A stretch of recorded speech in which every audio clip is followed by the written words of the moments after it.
shooting down in the woods. He wouldn't leave it even if he could. His life is good, yeah!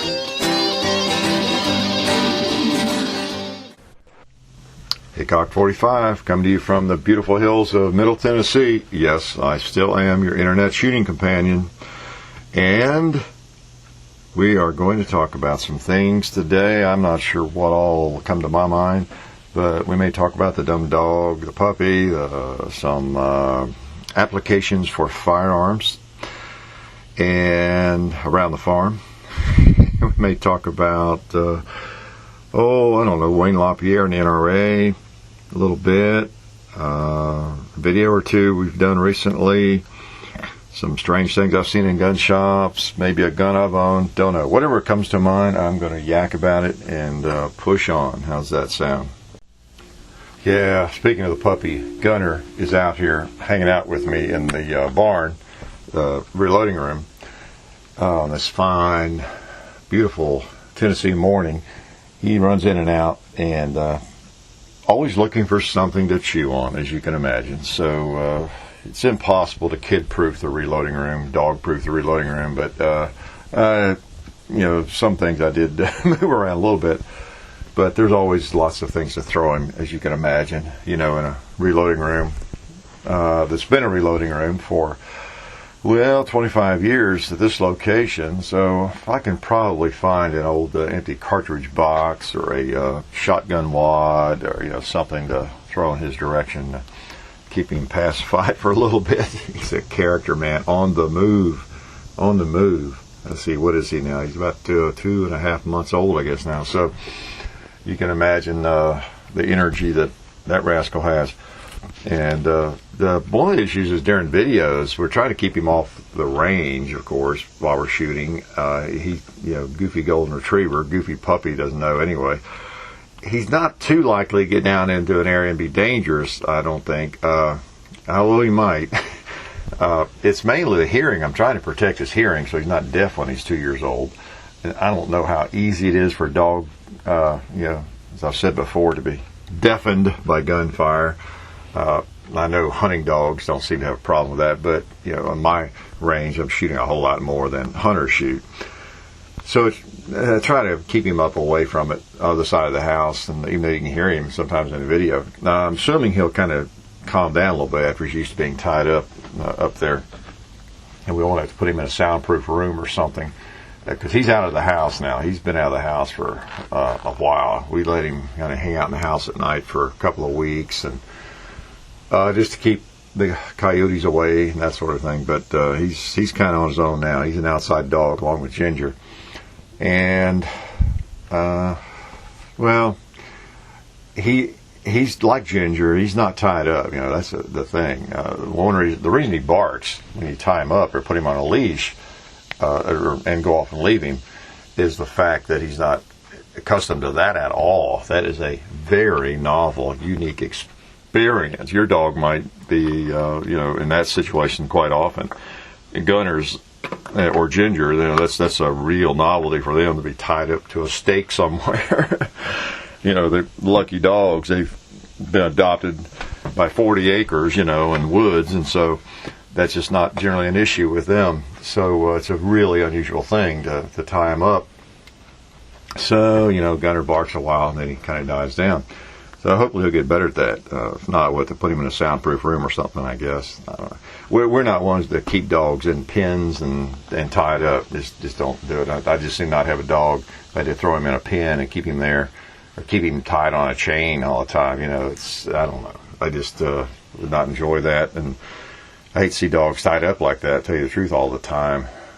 So he either has his freedom or he doesn't exist at this location. That's just kind of the way we treat dogs. Don't teach them a lot of fancy tricks, mainly what no means and stay means, not to jump on people, and not to try to get into the house, because that's a no-no, and that's about it.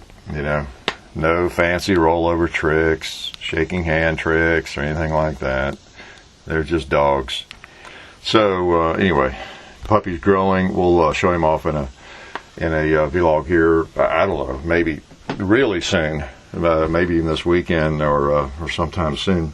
So you can see he's, if you know anything about Goldens or you've had Goldens, you know how absolutely just cute they are and lovable.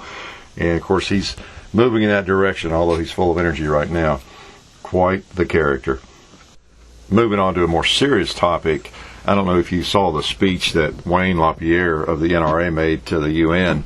I guess it was just yesterday, day before, this week, just a day or two ago, regarding this arms trade treaty. You know, you may not be familiar with it, and I don't know everything about it. I've kind of kept up with it enough just to know a little bit, but, you know, the United Nations would love to control the United States in a lot of ways that they haven't so far, and of course particularly as regards firearms ownership. You know, they look at us as the evil people of the world because of all the firearms that we have, whereas you know, how many other countries have a Second Amendment or the kind of freedom that we have, you know, like ZIP, and and how many other countries have the freedom and the system of government that we have. Yeah, maybe there's a clue there.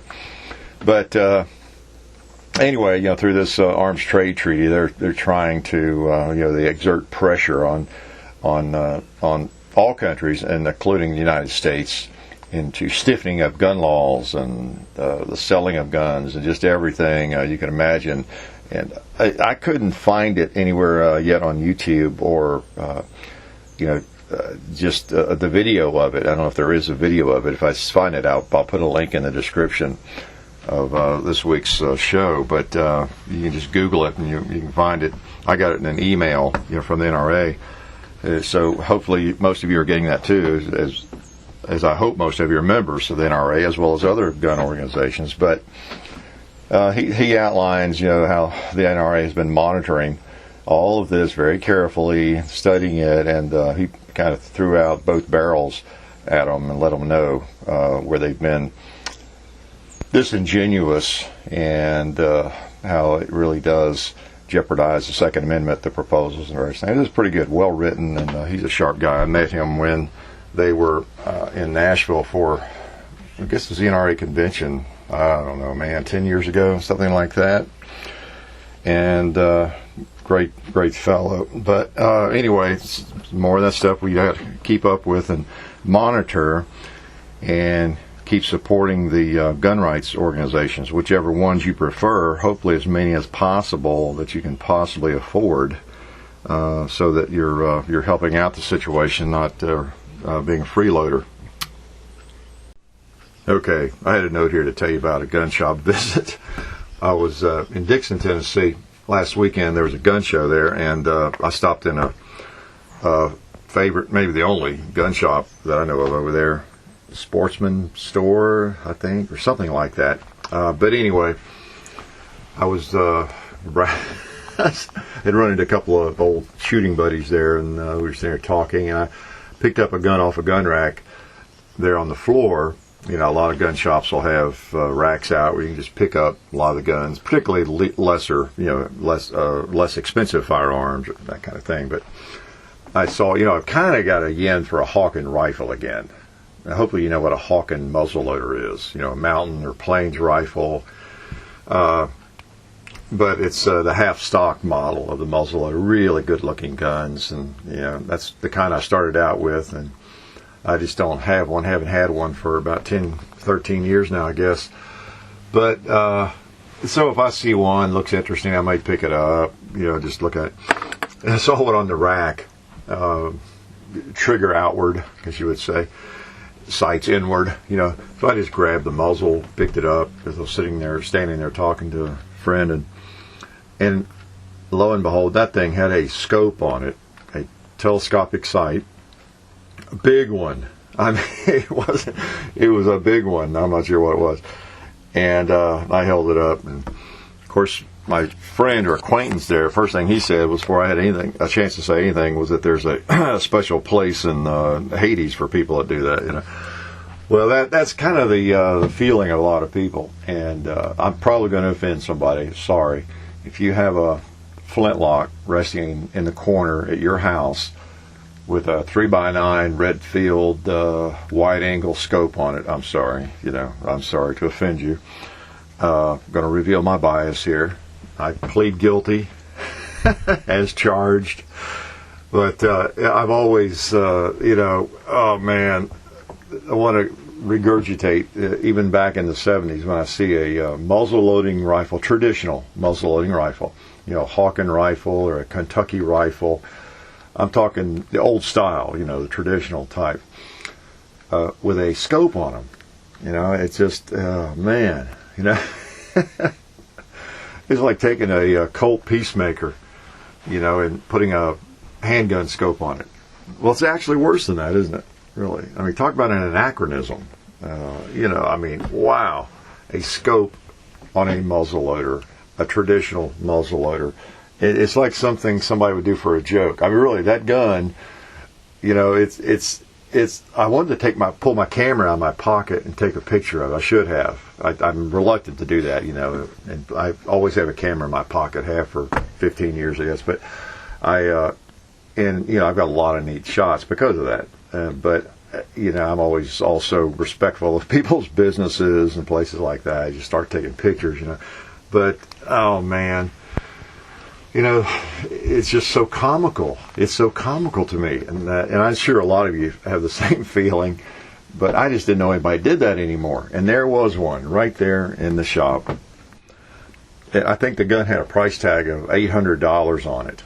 Which means it had a serious scope on it. It wasn't just some, little $50 scope someone popped on there to test it, to see what kind of accuracy they could get out of it. This was something someone had set up, had some serious mounts, and a large format scope. And I don't know a lot about telescopes, but it was a big. I know enough to tell that was a good one and an expensive one, and it was mounted on a Hawken rifle, muzzleloader. But anyway, don't do that. Please, I beg you, don't put a scope on a Hawken rifle or on a Kentucky long rifle or on a flintlock rifle.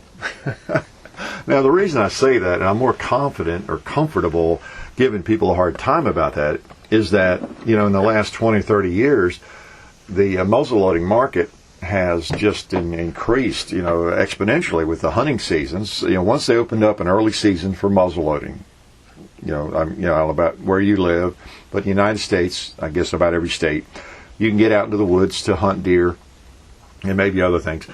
Earlier, they had, back in the 70s, I think maybe that started. It's the first time I was aware of it, but there was a special season for muzzleloaders. So we'll let the muzzleloaders out in the woods a week early or 2 weeks early. You get one shot. It's a muzzleloader. Those people are real sportsmen. It's kind of like bow season. Bow season opens up early, right? I think it's before, gun season.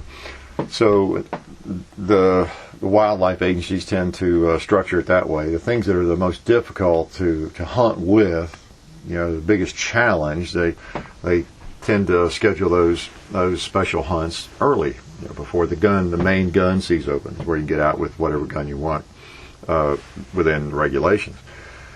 So anyway, back 20, 30 years ago then, because of that, companies started making more advanced muzzle loaders like Night. I can't think of some of the other names. You would know them, some of you. But there are these modern looking guns, but they're really muzzle loaders. And if you see one on a shelf, you almost can't tell it's a muzzle loader. They don't look anything like really the traditional muzzle loaders. And a lot of them are in stainless steel, and they got composite, polymer stocks and various things, laminate stocks, and these inline ignition. They're more reliable. I think some of them use an actual shot shell reloading cap. I don't know, but they're very, very similar essentially to a modern rifle, really. It's just they just happen to load from the muzzle. Now you do have one shot still, but beyond that, there's not much they have in common with a traditional muzzle loader. But be that as it may, those guns exist. If you don't really care about the traditional muzzle loaders and any of that, you wouldn't know Daniel Boone from Davy Crockett, Hadn't even heard of them, and you don't know anything about any of that stuff, and don't care anything about it, but you just want to go get a deer as early as you can. Yeah, go get one of those things. Go get you a nice. I've shot one. A fella had. They're very, very accurate and easy to shoot well. They're fine. I've shot several of them actually. I've got friends that have those. Nothing wrong with that at all. But get one of those, please. If you're going to put a scope on a muzzle loader, don't put one on a Hawken rifle. Really, the only thing more absurd in the world of firearms, I think, along those lines, would be to see a scope on a flintlock. I guess I've not seen anybody put a scope on a flintlock yet. Probably exists somewhere out there. There's probably someone who has done it, maybe as a joke, but putting it even on a cap lock, traditional muzzleloader, is just about beyond the pale. But that's why we live in a free country. Somebody wants to do that, they can do it. You could put a laser sight on it and a scope and some barrel mounts and a flashlight and everything else on it if you want to, and then cram black powder down that barrel and a round ball and patch and go at it. But anyway, it's maybe a lot of you can't appreciate what I'm talking about, but it is the funniest thing to see that. It just really is. What would Jeremiah Johnson think? And while we're on the topic of firearms, I guess we usually are, aren't we? Or should be. I guess I'll talk about a gun I've owned. And I have this haunting feeling. I have told this story somewhere. I don't know. Maybe in a vlog or surely not in a radio show, because it seems like it's been years since I told this. I don't know. Anyway, I'm an old guy. I can repeat myself. And you have to just bear with it, right? I bought a Series 70 1911 nickel plated back in about 1970, probably 70. Well, it had to be 74, I guess. Yeah, because out of college I was in an apartment for a couple of years, and I was still living there. So 74, and it was in a kind of a walnut case, glass top, beautiful gun. Had little slots in it for whatever 7 or 8 rounds, and it was a Series 70, one of those highly sought after models of 1911s, really, that are collectible and even more expensive than the others right now if you can find one in good shape. But of course, this was new at the time because it was the 1970s. Yeah, that might be why it was a Series 70. Okay, so that was my first go around with a 1911. I just who knows? Maybe I'd seen a movie or I talked to someone who had one. I don't know. I was still relatively new into big bore guns at the time. And, to tell you the truth, I don't remember. I might be able to find in my records whether I bought it before the Model 29 that I bought that year or after. But I think it might have been before, actually. But it was a beautiful gun, of course, beautiful case. And, oh, man, I was so glad to have a nice 1911. And it was beautiful. I took that thing up to a phosphate mine. And the same place that I allude to in the story about the Model 29, I was carrying up the road, and the dog came out and bit me. It was going to the same place. So I go up there. I think I drove up this trip, and I don't know what, I had a bottle or some things I put out to shoot at. First time I'd ever in my life fired a 1911, 45 ACP, of course. What else would it be? I fired that thing 2 or 3 magazines worth. Ammo. I picked up box ammo, 230 grain hardball, usual stuff. And I had a little trouble hitting the target. The recoil was pretty strong to me, it felt like at the time. And it had a weird torque to it. I've been a revolver guy. I guess that was the first semi-automatic I'd ever fired, in a big bore centerfire gun.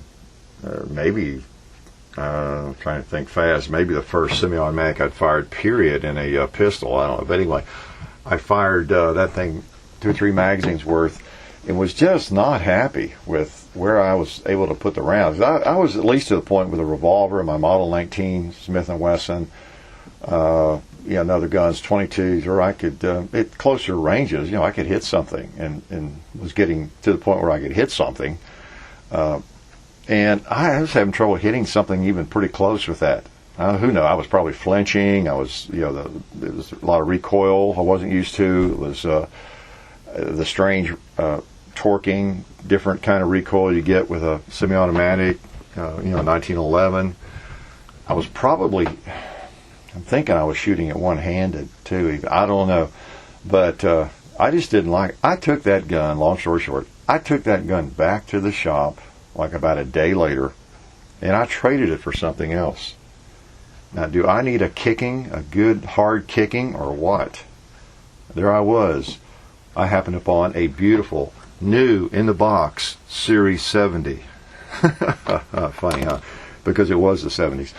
And I took the stupid thing back and took a loss, on the trade-in or whatever, like you always do in a shop, and traded for something else. And I've never forgotten that. And what an idiot. I mean, the irony of that, because a short, 16 years later, or 15 years later, I was shooting so much 45 ACP 1911 that, I had to, get a second mortgage to buy the lead. Not exactly, but I was really pumping them out and getting into competition and learning to shoot one of those things pretty well. And every time I thought about that old Series 70 I let get away like that, and how crazy I was. So anyway, that was me back in the early 70s. A 1911 was just too much for me, too much recoil, couldn't hit something at 7 or 8 yards. It was essentially what I was shooting at. I recall it was about like what we do in our close-up videos. That's about how far it was away, maybe a little more, and I couldn't hit, and even focusing, couldn't hit, and the recoil was going crazy on me, and I just didn't like the feel of it. Of course, I've been spoiled, in my defense, by that Model 19 357. You know how sweet a shooter a K-frame 357 is. And that thing was just odd to me. And I'm sure that's why so many servicemen have given the 1911 a bad rap. I've heard most of my life, people, old guys, talk about that were in the military, how those 1911s were inaccurate, and hard to shoot, couldn't hit anything with them, and, how powerful they were. But a lot of people would tell you, unless they were one of the rare characters that mastered it, that they just were hard to shoot well. And and typically in the military, most guys back then, back in the day, they didn't do a lot of pistol training. In most units, I guess, if they carried one, then you go out and shoot hundreds and hundreds or thousands and thousands of rounds, like we do. So I guess I was kind of in the same boat. Even though I had done some shooting, I picked up that thing and whoa, what is the deal with this? And kind of like the serviceman, I guess. So it's like with any gun, it takes a while to get used to it, and learning how to shoot. And I had no training, I had very little experience at the time, and just had not mastered the old flinchitis or any of that kind of thing. So today you could give me some gun that's really hard to shoot for some reason. Maybe it's got an unbelievably ridiculous trigger or sights or whatever, and I kind of work through it, and just because I know the basics, I know what I'm probably doing wrong, and I can kind of correct it and go from there. But anyway, that was my experience with a nickel Colt Series 70. Little did I know, people would be scouring for those Series 70s now, and if I had just hung on to that one, because it was unique. In fact, it was nickel. You don't see that many of those. It was, of course, a Colt Series 70, and a beautiful gun. So somebody right now is probably shooting that gun, enjoying it, because they know how to shoot, or they knew how to shoot back then. I keep getting requests to do something on cigars. Now, don't fall out of the chair, go hide if you don't care anything about cigars. So I'm just going to talk for a minute about cigars. I it's not a big enough topic to do another vlog or anything like that, or a video probably. I don't want to promote even smoking cigars. Even though cigars you don't inhale, and there's all kinds of stats out there how cigar smokers live longer than anybody else, all that kind of thing. I'm not going to get into all that argument, but I do enjoy a cigar occasionally, a nice hand-rolled cigar, and particularly in the summer when I have more time. But I like the orange, the Romeo Julieta. The Reserva Real is one of my very favorites. That's my standby. They're just really nice, mild, and I really like Monte Cristo White Label. That might be my very favorite of any cigar, period. Whether it's Davidoff, you name it. Even more expensive cigars, I come back to the Reserva Real and the Monte Cristo White Label. That said, I like anything that's Dominican tobacco. That's, as I've discovered, is my preference. I just like that. I like the Connecticut wrapper. I like Dominican. You tell me you got a Dominican cigar, or something I've never even heard of. It's Dominican tobacco, and it's mild to medium, maybe even stronger. I'll probably like it, okay, but those are the ones I like the most. That's why you see all these empty boxes. Those boxes are great, aren't they, for ammo? I used to use those as a kid, finding cigar boxes for things. But last few years I've actually created my own. Anyway, just thought I'd throw in a couple of words about that. Let me go ahead with that. I used to, last cigars I had when I was in college, young and stupid, as opposed to being old and stupid like now. But I remember riding around with guys and we'd go pick up these Swisher Sweets, pick those things up and smoke those and inhale them. And now I wonder, or at the time, I wonder why I got sick and turned green, riding in a car with somebody, thinking we were cool, at 18 or 19, inhaling a cigar, oh man, it makes me nauseous to think about it. But after that experience, I didn't really smoke cigars. John, I'll tell a story on him. When he was in high school, I discovered, he and his buddies, they'd go camping and stuff, and that they'd occasionally get cigars, some cheap cigars, and have a cigar and all that. And when he turned 18, one of the things he wanted to do was buy legally a cigar. He had confessed that he'd been smoked cigars occasionally and all that. So I said, well, I'll tell you what, when you're 18, I'll go with you. We'll go to a nice cigar shop, and I haven't had a cigar in 30 years or something, and we'll just buy a really nice cigar and have a cigar to celebrate your birthday. We'll go camping and at the campsite, build a fire and cook something and have a cigar. And that's what we did. Well, we went to this really nice cigar shop in Nashville, and I didn't know anything about them. Just told the guy, look, we just told him the situation. So we just want a really nice cigar, mild, probably. Don't know anything about them, hand rolled or nicer cigars. So this would have been, 4 or 5 years ago. And so naturally, of course, he leads us to Davidoff, most expensive cigar in the shop. And I said, that's fine, whatever. And that's what we walked out with. So we did a little camping thing, and we had those cigars, and I kind of like that, because I've always loved, I go into a cigar shop to buy pipe cleaners. Also for the last 30, 40 years, I have frequented cigar shops to buy pipe cleaners, because, they sell pipes there, and pipe cleaners there, because as a shooting nut, of course, you go through some pipe cleaners. They're great for cleaning, firing pin channels, and just like Q-tips, different areas of firearms. You can't beat a pipe cleaner for some things. And so I always keep those on hand, and that's the best place to get them or find them. And so I always thought, oh man, it smells so good in here. Because we raised tobacco when I was young.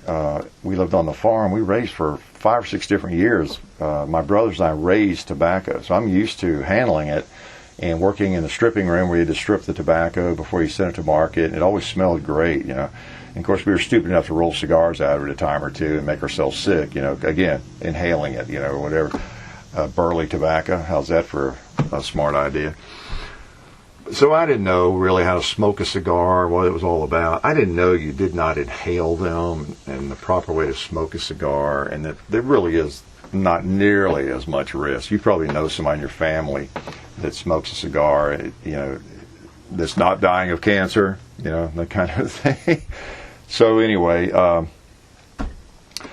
after that, I kind of decided I enjoyed that. Hey, at my age, I'm not going to worry about it. If I want a cigar, I'm going to have a cigar. Like George Burns, who lived to 100. He smoked 2 or 3 cigars every day, or 5 every day. I don't know. He always had a cigar in his hand, smoking a cigar. And the old story where the guy asked him what his doctor has said to him about smoking all these cigars, and he said, "Well, he didn't say anything. He's dead now." So I mean, he outlived everybody. So, but anyway, that's anecdotal, of course. But that's another topic. So anyway, cigars. That's how I kind of got back into them, and I enjoy one occasionally. And the Romeos, the Reserva Real, the Monte Cristos are some of my favorites, and we'll let that ride. So some of you probably are bored to death about cigars now, right? Heard all and more than you ever wanted to know about cigars. I am not encouraging you to get a cigar. Quite the contrary. One thing I thought I'd talk about is some of our recent blowing stuff up. There was a comment, I guess it was on maybe the flaming mower shoot, shot the mower that was on fire, kind of thing. Someone left a sarcastic remark on there. They may have been serious. I doubt it. I think they were being sarcastic. Said, way to demonstrate responsible gun ownership or something like that. Which is something that's one of my missions, pretty much. And I just assume the person was referring to the fact that here I was shooting a flaming lawnmower with an AK-47. And that he's implying, I guess, or she, that's not responsible. Now, I could be totally wrong. I doubt it. But at any rate, I thought I'd talk about it briefly. We that is a large part of what we do. We want to show how guns are used by most people, because most people are very responsible and just regular folks like me. If there's anything regular about me, the 80 million gun owners in this country, we just go to ranges and farms and shoot and enjoy our firearms. And occasionally do something like that, maybe. Well, I guess I still consider that being responsible. Just like with anything you do. I guess we all push the edge a little bit. We with any hobby we have, if you're into cars, you may get the thing a little faster than you should at times. But there is that element in any endeavor of getting out there on the fringe occasionally, I guess. Plus, we're mostly educational, I think, with what we do. But we do have that 5%, whatever, 10%, I don't know, entertainment. We want to make firearms fun, and as I've talked about before, firearms are a lot of fun. And there's a lot of cool stuff you can do with them besides just shooting paper targets. And I'm fortunate enough to have 40 acres.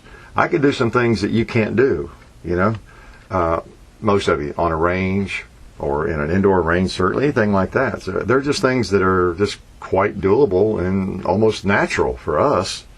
I'm looking at an old exercise bicycle we need to take to the recycling center here pretty soon, out the window.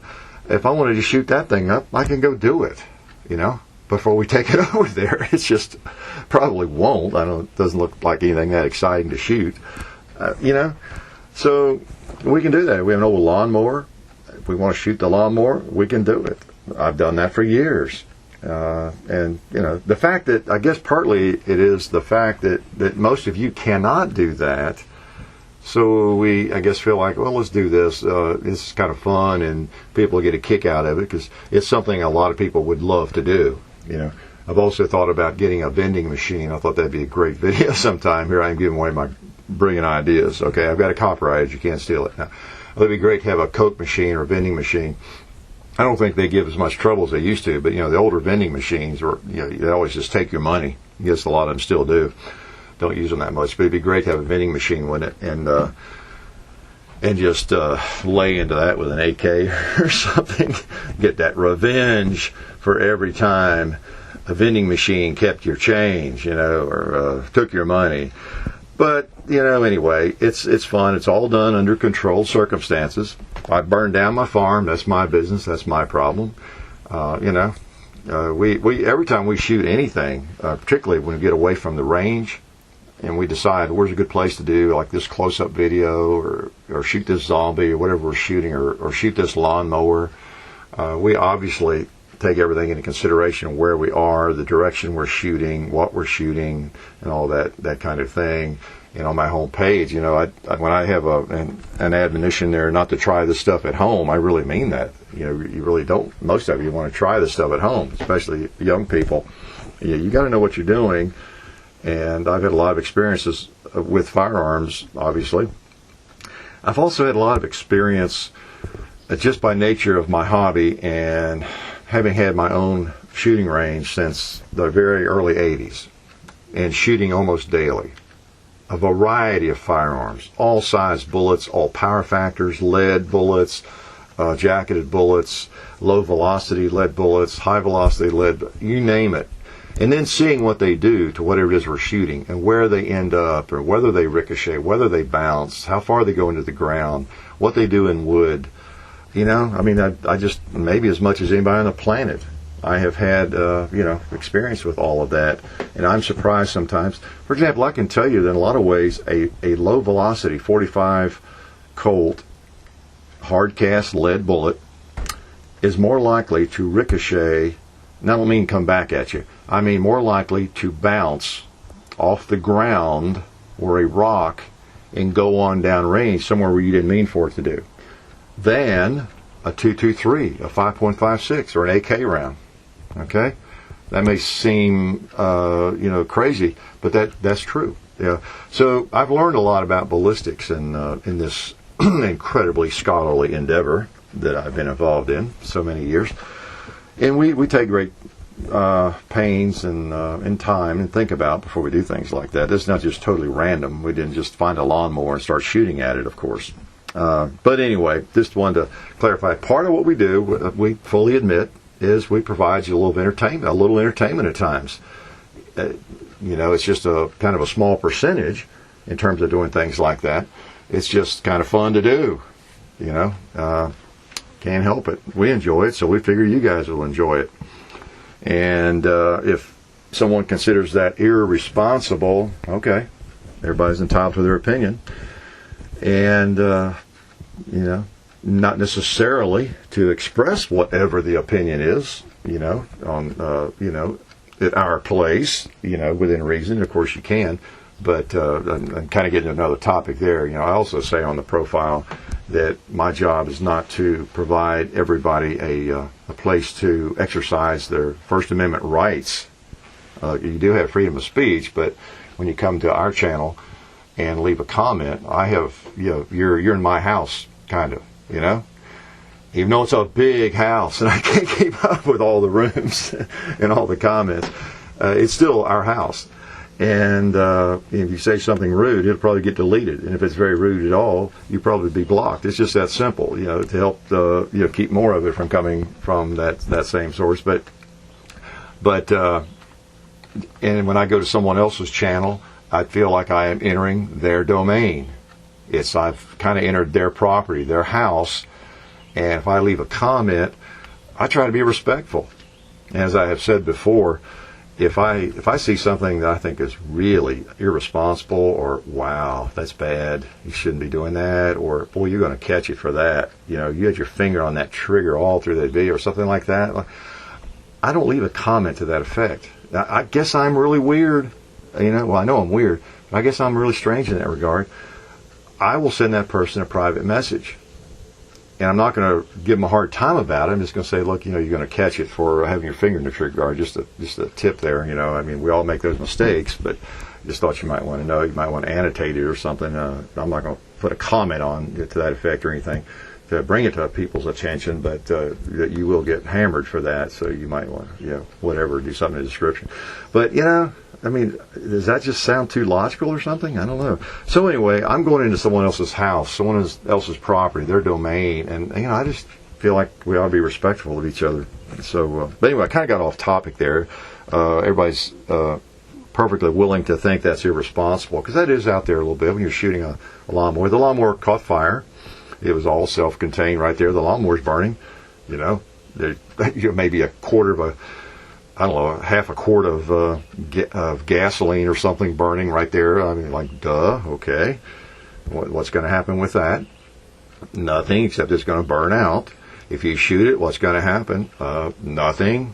There's no C4 in there or anything like that. So anyway, just wanted to point that out. We do some things like that, kind of for the entertainment, for the fun, and we'll continue. If it insults somebody's sensitivity, then they need to, go somewhere else, I guess. So we ain't going to change very much. Let me put it that way. We're going to do kind of what we do. Well, we may change some things, but we're going to keep doing the stuff we like to do. And because we're just shooters. My son and I are just shooters, pretty hardcore. And we know what shooters like, I mean, if we like it, and I mean, what I'm trying to get at there is, if we like it, we know that a lot of other shooters are probably going to like it, because we're all sort of cut from the same cloth. If you're a gun guy, gun gal, whatever, there's just, especially if you're a guy, we guys like our toys. We just kind of have a feeling, if we like it, then think it's kind of cool. Most of you are probably going to like it at least a little bit. I've kind of gone over that before. So anyway, we do play around a little bit, and but we're careful about it. So be careful, though, about what you try at home. Don't try to duplicate some of the craziness you see on the internet, whether it's mine or someone else's. Time for the gun action of the week. Last week, a few of you got it, and a lot of you were close. Yes, it was the Ruger Blackhawk 44 Magnum that I had borrowed. Yes, that big gun. And you could tell it was a single action, many of you. So it was a big 44. Congratulations on those who got it. This week, we have something a little different. I will work everything I can work on it here. So listen up.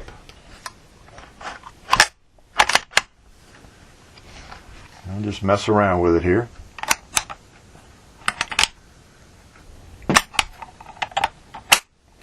Doing the various things that I can with this gun.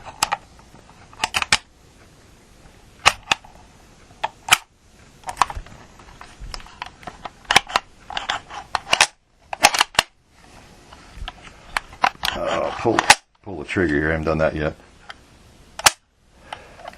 Okay, so that's this week's gun of the week. See if you can figure out what it is. Man, I've been gabby today. I better wrap this up. So we'll be coming at you with a vlog, as Hickok calls them, here pretty soon, and give you a look at old Gunnar. You guys that like dogs, you gals that like dogs, I mean, he is just so cute. If I can get him to sit still for a minute, he's full of energy. Even when you catch him from a nap, I mean, he's only that little sweet, cuddly puppy for about 15 seconds, and he's ready to get down and run and do things. So, but we'll corral him for a little bit in a vlog here, and give you a look at the goofy guy, as see if you can tell any difference from the last time you saw him. So have fun this week. Hope you get some shooting in.